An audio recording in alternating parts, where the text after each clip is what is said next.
water of life. Once upon a time, there was a king who was so ill that everybody despaired of his life, and his 3 sons were very sorry and went out into the palace gardens to weep. There they met an old man who asked the cause of their grief, and they told him their father was so ill that he must die, for nothing could save him. The old man said, "I know a means of saving him. If he drinks of the water of life, it will restore him to health. But it is very difficult to find." "I will soon find it," said the eldest son, and going to the sick king, he begged his permission to set out in search of the water of life, which alone could save him. "No, the danger is too great," said the king. "I prefer to die."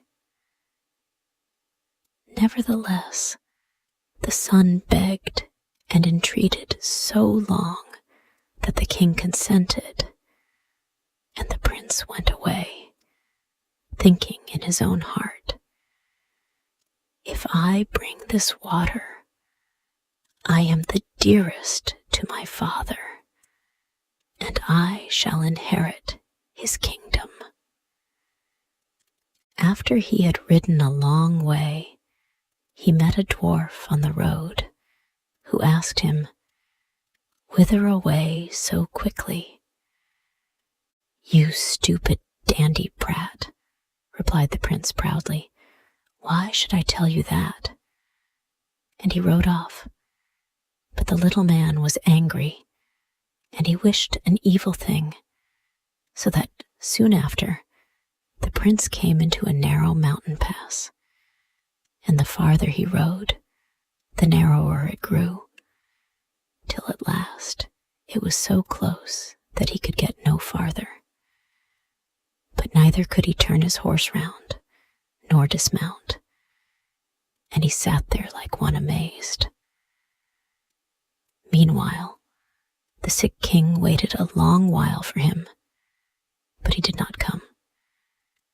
And the second son asked leave to go too and seek the water, for he thought to himself, "If my brother is dead, the kingdom comes to me." At first, the king refused to spare him, but he gave way, and the prince set out on the same road as the elder one had taken, and met also the same dwarf, who stopped him and asked him, "Whither ride you so hastily?" "Little dandy brat," replied the prince, "what do you want to know for?" And he rode off without looking round. The dwarf, however, enchanted him, and it happened to him as it had to his brother.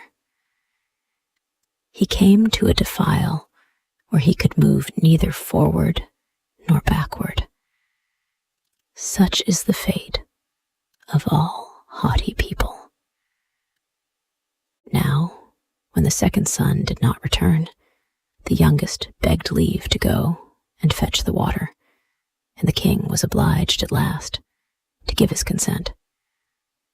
When he met the dwarf and was asked whither he was going so hurriedly, he stopped and replied, "I seek the water of life, for my father is sick unto death." "Do you know where to find it?" asked the dwarf. "No," replied the prince. "Since you have behaved yourself as you ought," said the dwarf, "and not haughtily like your false brothers, I will give you information and show you where you may obtain the water of life. It flows from a fountain in the court of an enchanted castle, into which you can never penetrate if I do not give you an iron rod and 2 loaves of bread. With the rod, knock thrice at the iron door of the castle, and it will spring open. Within lie 2 lions with open jaws. But if you throw down to each a loaf of bread, they will be quiet. Then hasten and fetch some of the water of life before it strikes 12. For then the door will shut again, and you will be imprisoned." The prince thanked the dwarf, and taking the rod and bread, he set out on his journey. And as he arrived at the castle, he found it as the dwarf had said.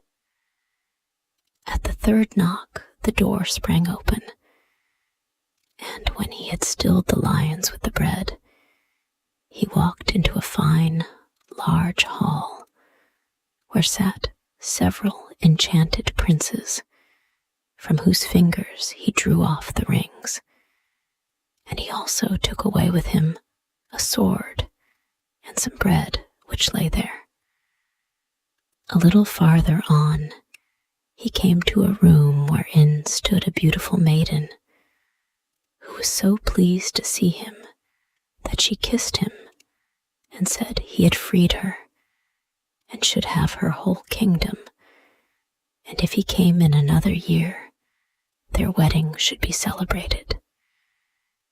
Then she told him where the fountain of water of life was placed, and he hastened away, lest it should strike 12 ere he gained it. He came next into a room where a fine, clean covered bed stood, and being tired, he lay down to rest himself a bit. But he went to sleep, and when he awoke, it struck the 11:45, and the sound made him hurry to the fountain, from which he took some water in a cup which stood near. This done, he hastened to the door, and was scarcely out before it struck 12, and the door swung to so heavily that it carried away a piece of his heel. But he was very glad, in spite of this, that he had procured the water, and he journeyed homeward, and passed again where the dwarf stood. When the dwarf saw the sword and bread which he had brought away, he declared he had done well, for with the sword he could destroy whole armies, but the bread was worth nothing. Now, the prince was not willing to return home to his father without his brothers, and so he said to the dwarf, "Dear dwarf, can you tell me where my brothers are? They went out before me in search of the water of life, and did not return. They are stuck fast between 2 mountains," replied the dwarf. "Because they were so haughty, I enchanted them there." Then the prince begged for their release, till at last the dwarf brought them out. But he warned the youngest to beware of them, for they had evil in their hearts.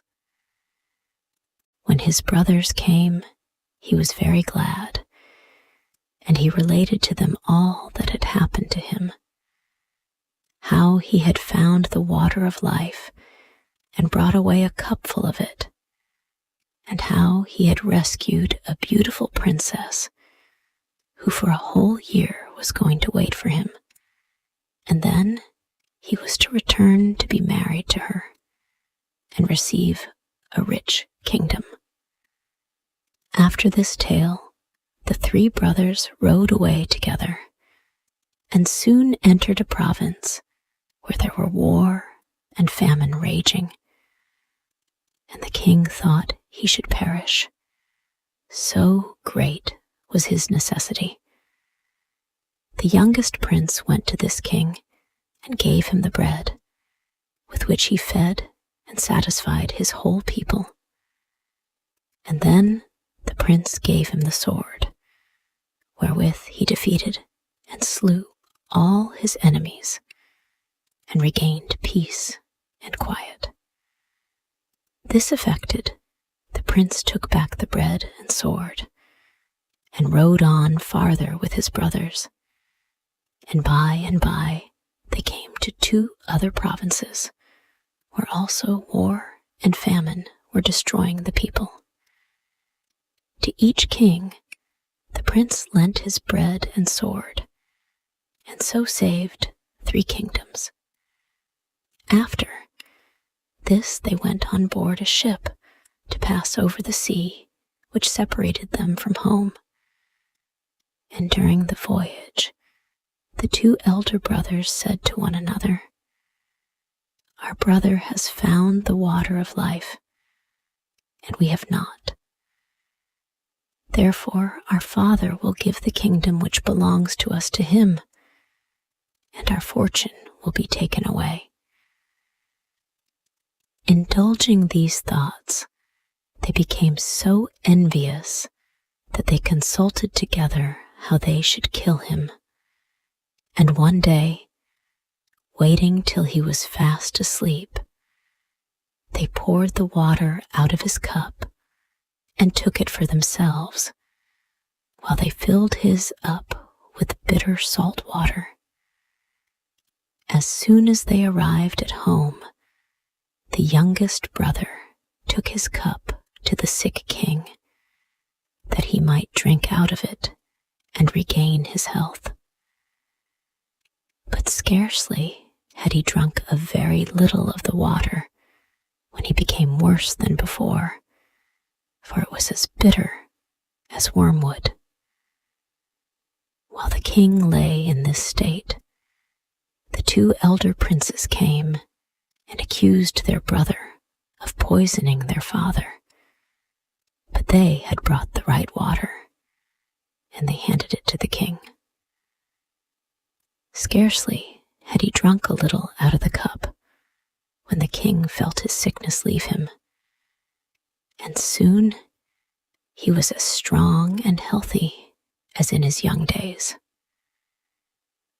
The 2 brothers now went to the youngest prince, mocking him and saying, "You certainly found the water of life, but you had the trouble, and we had the reward. You should have been more cautious and kept your eyes open, for we took your cup while you were asleep on the sea, and moreover, in a year, one of us intends to fetch your princess. Beware, however, that you betray us not. The king will not believe you, and if you say a single word, your life will be lost. But if you remain silent, you are safe." The old king, nevertheless, was very angry with his youngest son, who had conspired, as he believed, against his life. He caused his court to be assembled, and sentence was given to the effect that the prince should be secretly shot. And once, as he rode out hunting, unsuspicious of any evil, the huntsman was sent with him to perform the deed.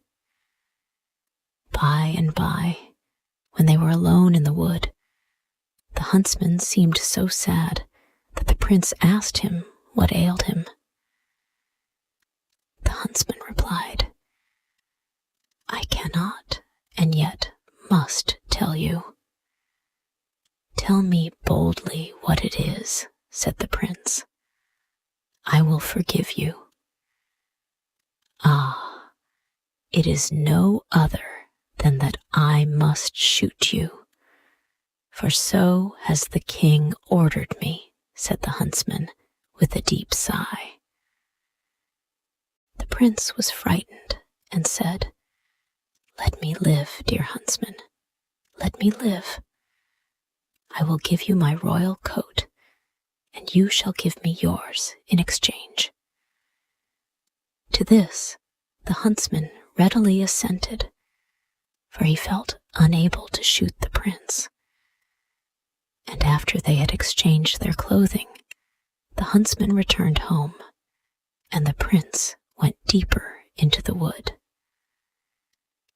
A short time afterward, 3 wagons laden with gold and precious stones came to the king's palace for his youngest son. They were sent by the 3 kings in token of gratitude for the sword which had defeated their enemies, and the bread which had nourished their people. At this arrival, the old king said to himself, "Perhaps, after all, my son was guiltless," and he lamented to his courtiers that he had let his son be killed. But the huntsman cried out, "He lives yet, for I could not find it in my heart to fulfill your commands."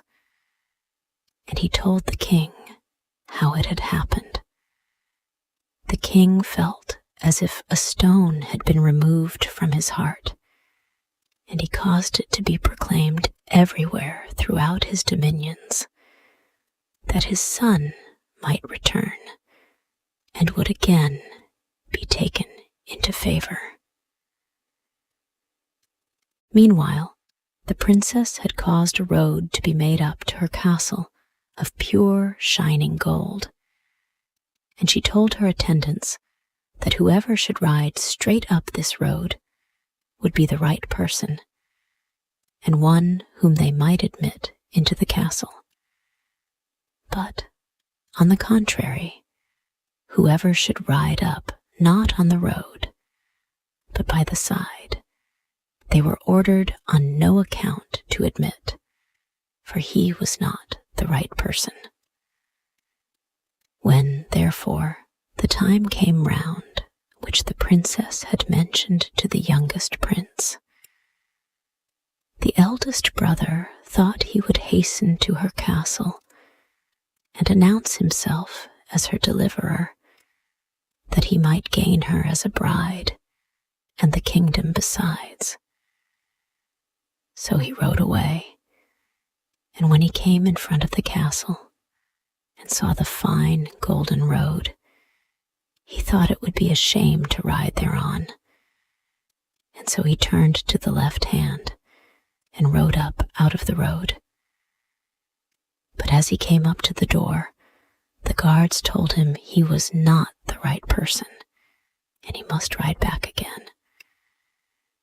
Soon afterward, the second prince also set out, and he likewise, when he came to the golden road, and his horse set its forefeet upon it, thought it would be a pity to travel upon it. So he turned aside to the right hand and went up. When he came to the gate, the guards refused him admittance and told him he was not the person expected, and so he had to return homeward. The youngest prince, who had all this time been wandering about in the forest, had also remembered that the year was up, and soon after his brother's departure, he appeared before the castle and rode up straight on the golden road, for he was so deeply engaged in thinking of his beloved princess that he did not observe it. As soon as he arrived at the door, it was opened, and the princess received him with joy, saving he was her deliverer and the lord of her dominions. Soon after their wedding was celebrated, and when it was over, the princess told her husband that his father had forgiven him and desired to see him. Thereupon, he rode to the old king's palace and told him how his brothers had betrayed him while he slept and had sworn him to silence. When the king heard this, he would have punished the false brothers, but they had prudently taken themselves off in a ship, and they never returned home afterward.